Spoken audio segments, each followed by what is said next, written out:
Greetings, fellow humans, and welcome to QANT. This is the JD 101 Q&A that I'm going to be answering to celebrate my 100 subscribers, or I think it's 126 now, so I'll soon have to do the 200 subscribers Q&A. But some great questions, and you let me know if the answers are great. This is actually Ceylon tea, courtesy of the incredible Larissa Warapai, great friend, writer friend, just a great person that has shown kindness to me and my wife on several occasions, sending care packages, and on this occasion, I got Canadian breakfast tea, which is actually Ceylon tea, it's got a kick to it, so cheers. So, the questions. First off, Brittany from Brittany Reads asked, "Where do I shop clothes?" I think you're referring mainly to t-shirts because the rest of my clothes aren't that special. But my t-shirts, I do have a variety of t-shirts, and Threadless and T-Turtle are pretty high on the list, but I also do love going to conventions to buy different t-shirts if I see something that really catches my eye. And the thing is that my taste has changed with the years. I used to be a lot ruder and had some t-shirts I really can't use ever again. And on one occasion, I actually had to flip one t-shirt inside out in Universal Orlando because it was a bit obscene. So that happens. I'll go to Spencer's and Hot Topic, and if I see a cool t-shirt, I'll buy it. But always on the lookout. Amber from Amber Eats Books. Hi, Amber. She says, "Congrats on 100 subscribers." And the question is, what book or genre can you really rely on to get out of a reading slump? I think that what happens when I get in a reading slump is just fatigue. Fatigue is a recurring topic. But what I can rely on, there's throwback books that you can go and definitely get your read on and always enjoy. But I do read simultaneously several books, especially when something's not gripping my attention to the max. But poetry is helping me a lot to keep reading, because reading 5 pages of poetry is quick. And before long, you go like, "Oh, I read 15 or 20 pages," and that does motivate you to keep reading. I also do enjoy reading graphic novels, which are definitely great for that. And honestly, good, engaging YA and fiction really does it for me. Let's see what else. Peter Clark, the writer, says, "Where did I come up with the saying peace, love, and maki rolls?" Okay. This is something that I've been saying for a long time, and some people who know me from other places know how long. I've been saying that for at least 10 years. And it's just something that came to me. And basically what I wish upon people is peace, love, and good food. You could say peace, love, and rock and roll, but I switched it to maki rolls because I'm a fan of sushi, and because I do think that some of the best moments that we share are over food. So that's the explanation. And the other thing that he said is also, here's kind of a challenge question. "I've seen your bilingual video. Is there a way you can simultaneously go through all of the letters in the alphabet in both languages, switching after every letter? I'm not sure if that's even possible, but I feel like it would be super cool to witness if it is." I've not practiced this, so let's go. A, B, C, D, E, F, G, H, I, J, K, L, M, N, O, P, Q, R, S, T, U, V, W,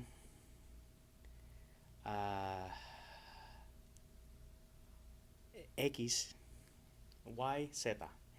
I'm not sure if I skipped a letter or not, but going back and forth, it's definitely a good mental exercise. I'll give you that, Peter. So I'm really not sure if I said all the letters. I do hope so. If not, I'll review my ABCs. Did not have the alphabet here to read it in both languages, but I did it from memory, which at 36, I should know the alphabet. JD Archer from JD's Journeys or JD's Travels or JD Reads. I'm not sure. Great guy. I'm going to be doing a shout out and I'm going to mention him. He's super cool. He asked if I could live in a fictional world, which one would I choose and what do you think my life would be like? Uh, Tough.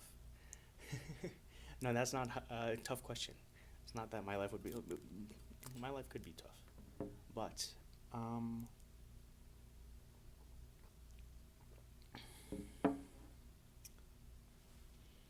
I think living in an RPG world like Final Fantasy IX after you finish the game, where there's time of peace and you can enjoy all the things would be awesome.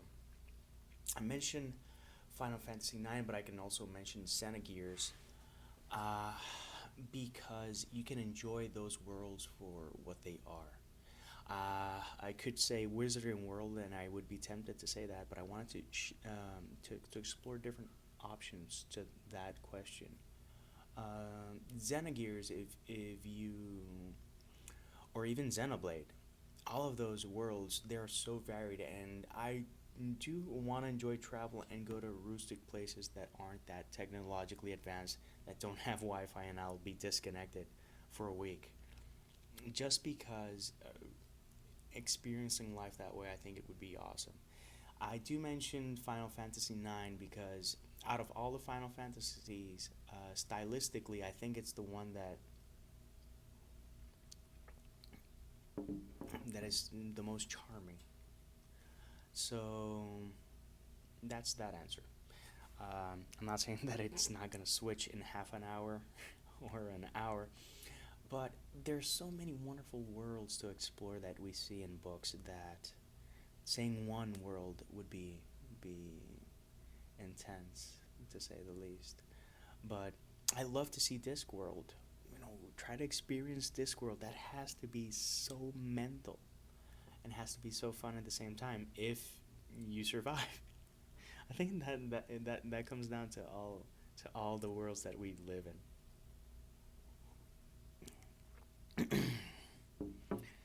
um, Andrew Horn from Total Runtime, which is a great movie review YouTube channel you might want to check out. Ask, do I ever listen to audiobooks? And if so, what are my thoughts on the experience? I've heard a couple, and I think it's a really big challenge because not only do you need a good story, you need someone who knows how to read that story. I heard one audiobook on one occasion that I was like lukewarm with, and then I read the book and I'm like, oh, this is so much better. And then I heard an audiobook collection of H.P. Lovecraft with this guy that has the gravelly voice, and it was just epic. And if you have a good narrator, someone that can use inflection and vary volume and know how to deliver it, it can be quite the experience. And I think it's quite akin to like the 40s and 50s when people would listen to radio shows. I think that's awesome, and it's a different way of experiencing a story. It's an oral tradition, and oral traditions are rich for a reason. We enjoy telling stories. We enjoy listening to someone say a story. We enjoy reading it, but when you see someone who really knows how to tell a story, it makes such a difference. Um, he also gave me the 100 challenge, and I'll do a variation of that. Book 2 indie author related. So nice.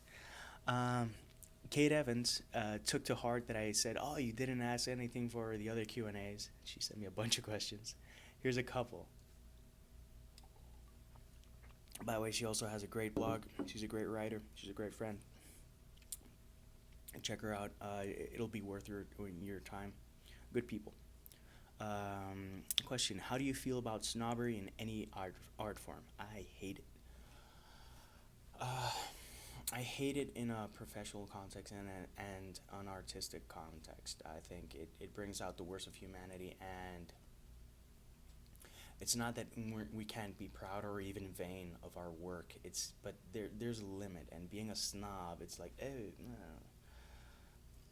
It just snobbery distances you from people and negatively charges art and stuff that could be so enjoyable.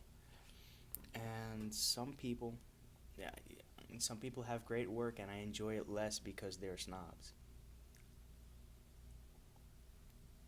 It shouldn't be the case, but it is the case, and I think part of my belief set and the way that I do the things that I do is I like to connect with people, and I like to share experiences with people. And it's not that I'm better or you're better.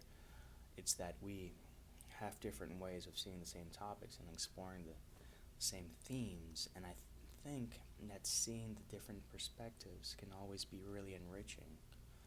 And snobbery does not allow you to do that because you say, "Oh, you, you don't even consider it," and there's no need. And you honestly sound like such a douche if you're a snob. What makes a snob? You can smell them a mile away. So, next question by Miss Evans: if you were reincarnated as an animal, what you would you be and why? I think I would be a dolphin to surf or an albatross to fly. Um, I do have a pretty unique connection, not unique, but intense connection with the ocean. And when I surf, it's one of the places that I'm really happiest in. So, being a dolphin is one of the best ways to ride a wave is being a dolphin, honestly. Just look at them and look at the fun they have and how agile they are and the air that they can get. It's really cool. And I mention an albatross because they can fly for long periods of time, and for another special reason. I don't ever think I've heard of anyone eat an albatross. So people say, "Oh, I want to be a duck or a goose." Yeah, you might not make it. So if you're an albatross, I think you have a better survival rate just because you're not as edible as other fowl. How would I inspire someone that didn't read for fun to do so? Find their crush and tell them what book they love. We do silly things for infatuations and love. If reading is one of them, cheers. But some people say I don't like to read, and I think that's not a valid answer because people that say that they don't like to read don't read. It's like, okay, you haven't enjoyed what you've been forced to read. How about you give this a shot? How about you give that a shot? And I think a good way to motivate people is to show different ways to tell a story. Or they like video games, find something that has that RPG flavor to it and say, try this. Show them graphic novels and other stuff that can lead them to find something that they enjoy. A lot of people miss out from reading because they haven't found what they enjoy, and there's so much to read that saying you don't like to read is a bit weird. Unless you're a Kanye fan, and because he says he's a proud non-reader. Another reason to really like him. But I won't go on that tangent because it'll get rough. Question: have I ever given up on reading a book? If so, why? There was one Anne Rice book that I gave up on because I just every what I enjoyed from Interview with the Vampire, which I had my issues with, I was not finding in this other book, and I don't even remember the name. That's how I did not finish. How much I just did not connect with this book. And it got to the point where I had so many books, and I still have so many books that there's something that I really don't enjoy. I will toss a coin to see if I finish it or not. It's not a guarantee, but still. There's so many good books to read out there that just pushing through and just for pride's sake, sometimes, if it's too long, man, no. And that book was long and I pushed through Wormwood by G.P. Taylor, which is, I just did not enjoy that book at all for so many reasons. And I think that's one of the few vicious reviews that I read, because I'd been recommended that book so many times that when I finally read it, it was like, but it is what it is. And what piece of advice would I give my 14-year-old self? Stop touching yourself now.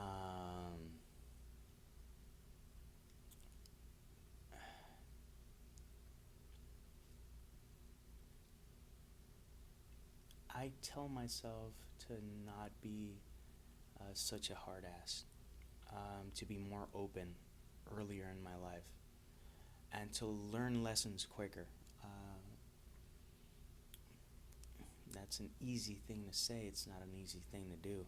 There have been many intensely painful lessons, which is called life.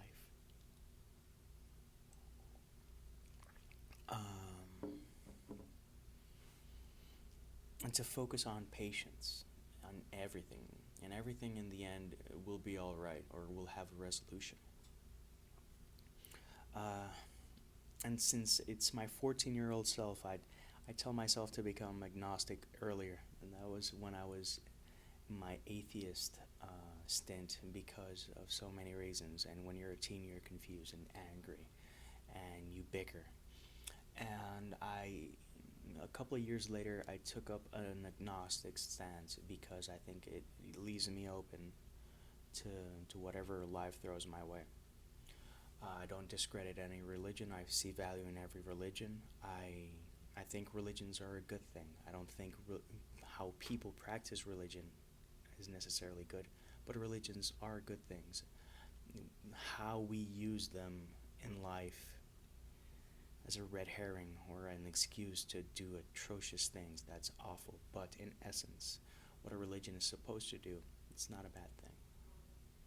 It's a shame that we insist on doing things wrong so often. Emily Rizari asked, what are some of my favorite poetry? Off the top of my head, Edgar Allan Poe and Charles Bukowski. Bukowski is a recent find, but it's something that I read and I was like, wow. It was a good invitation to push my writing harder and deeper and farther. So I do hope that my next two collections show that it had an impact, and a positive one at that. But those two are really, really special. There are countless other poets that I'm reading, but that I really, really enjoy. Those two are top notch. Sarah Brenting also asked me, took to heart that she hadn't asked questions, and she asked me a couple. Where do I get all my Groovy Socks? First off, Sock It To Me. Second off, box lunch gifts. Third off, Amazon. And if I see any place, I always check the sock rack, and if there's anything fun and it's in a reasonable price, go for it. Question: do I need glasses, or do I just wear them to look cool? I don't think I look that cool, but thank you. I do need to wear glasses. I don't have that much prescription, but I see the changes in the last 2 years that I'm needing them more. I can still read for short periods of time without glasses, but it really fatigues my eyes quickly.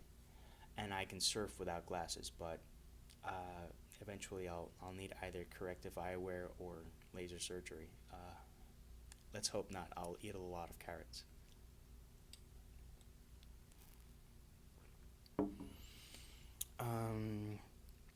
Can I write with music on? I need to write with music on, because I need to shut out the rest of the world. I need to focus on what I'm writing, and I often use playlists and listen to certain things to get in the mindset I need for what I want to write.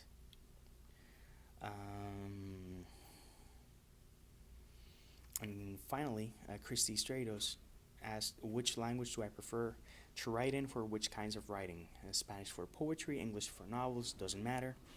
And the thing is that my brain in each language is different, and I approach stories. There are certain things that do coincide, but my approach in writing for either language is different. I think that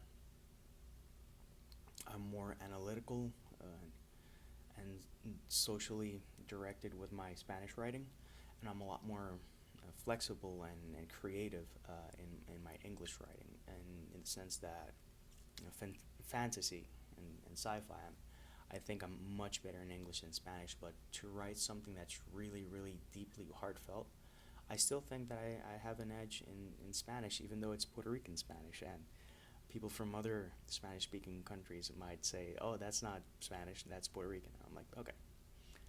Uh, I do enjoy reading in English more. I am hell-bent on reading in Spanish more and writing in Spanish more. I have the commitment to write a lot more in Spanish.